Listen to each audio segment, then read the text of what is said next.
Louvado seja nosso Senhor Jesus Cristo e sua mãe a Virgem Maria, Senhora nossa. Tudo bem com vocês?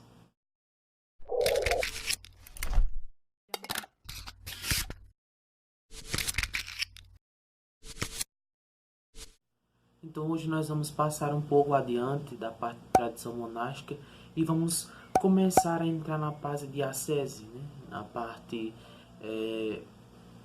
em que nós nos imergimos propriamente dito na vida eremítica, assim como também na vida religiosa. E hoje nós iremos falar um pouco sobre oração.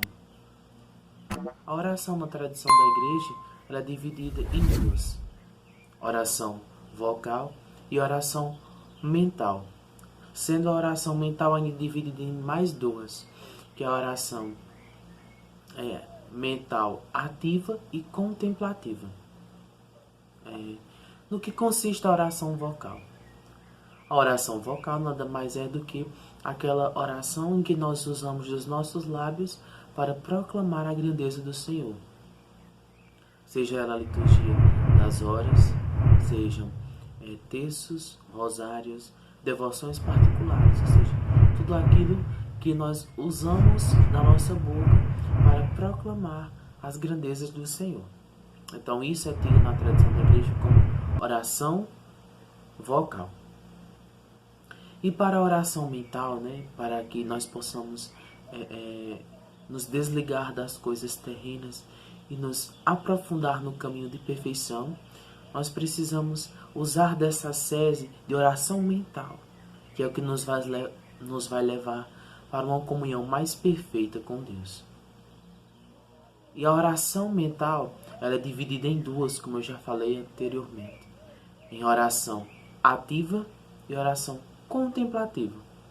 Como ocorre a oração ativa? A oração mental ativa é quando usamos da nossa mente, mas que usamos conversando ainda com o Senhor, ou seja, usamos dos pensamentos e vamos proclamando as grandezas do Senhor.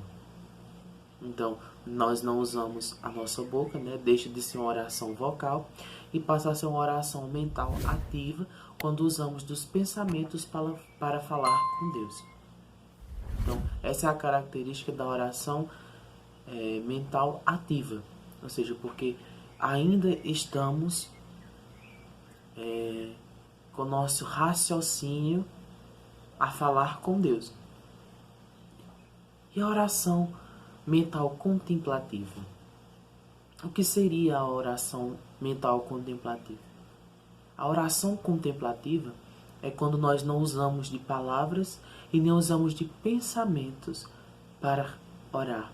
Ou seja, nós nos abandonamos em Deus.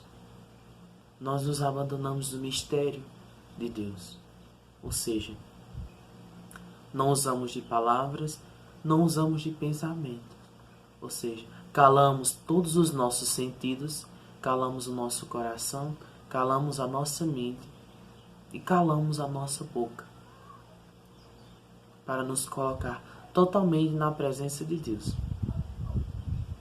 Mas para que essa oração contemplativa ela seja efetiva, ou seja, para que nós consigamos contemplar a Deus em perfeição, nós precisamos conhecer as faculdades da alma.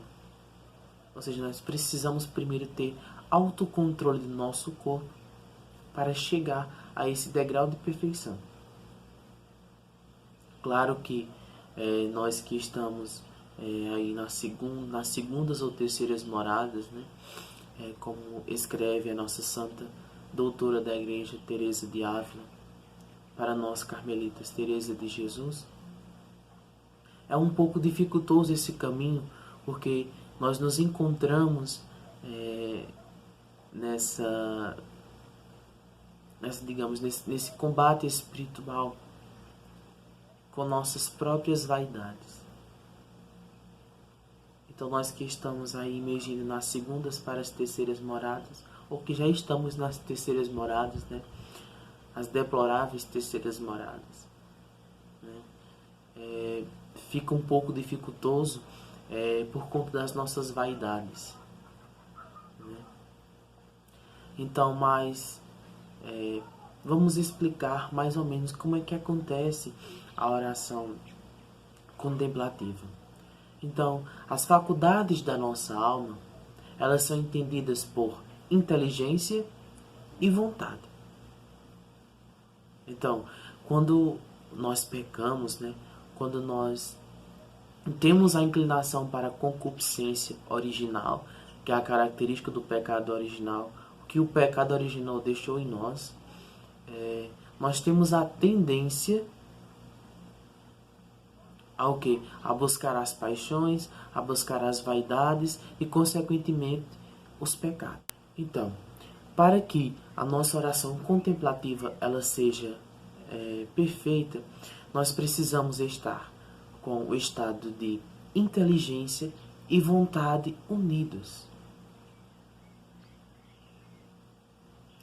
Então, para que nós consigamos calar as paixões e as vaidades, que é a concupiscência do pecado original em nós, nós precisamos fazer essa disciplina do autoconhecimento. Ou seja, nós irmos conhecendo quem somos nós interiormente, quais são as nossas desordens, quais são os pecados que eu cultivo diariamente, quais são as minhas imperfeições, para calar todas essas imperfeições. Então, aqui acima está a alma, né? E na vontade e na inteligência. E aqui abaixo estão as imperfeições e estão as vaidades. Ou seja, estão os pequenos pecados e até os graves pecados, né? Que são a barreira para que a inteligência e a vontade elas estejam unidas entre si, para que nós possamos mergulhar nessa contemplação. Então, para que essa contemplação ela seja perfeita, exige um caminho de perfeição. E esse caminho de perfeição ele é detalhado por Santa Teresa nas suas moradas. Então, ela vai ser mais fácil, né? Vai ser mais acessível a nós, pobres pecadores, quando nós passamos das terceiras moradas para as quartas, né? Porque aí é a purificação espiritual. Da primeira até a terceira são as purificações temporais, as purificações corporais. A partir daí é que temos uma purificação passiva, né? Que não somos nós que buscamos trilhar essa purificação da nossa fé, e sim a Deus. Então, das primeiras para as terceiras moradas é uma purificação ativa, que são os nossos desejos, são nossas vaidades e são nossa concupiscência que nós tratamos de mortificá-la, tratamos de convertê-la. É a partir das quartas moradas até as sétimas moradas, colocadas por Santa Teresa de Jesus, é a purificação espiritual ou a noite escura da fé, né? A noite escura da alma, como coloca São João da Cruz em seus escritos também. Então, para que essa contemplação ela seja efetiva, é preciso que a nossa vontade e a nossa inteligência estejam unidas, para que nós possamos mergulhar na verdade do Senhor. Então, a contemplação é o quê? É um esvaziamento de si, um mergulhamento nos mistérios de Deus. Que nós não usamos a nossa boca, porque seria uma oração vocal, e nem utilizamos os nossos pensamentos, do nosso raciocínio, porque aí seria uma oração mental mais ativa, porque ainda estamos trabalhando com o nosso intelecto e com o nosso corpo.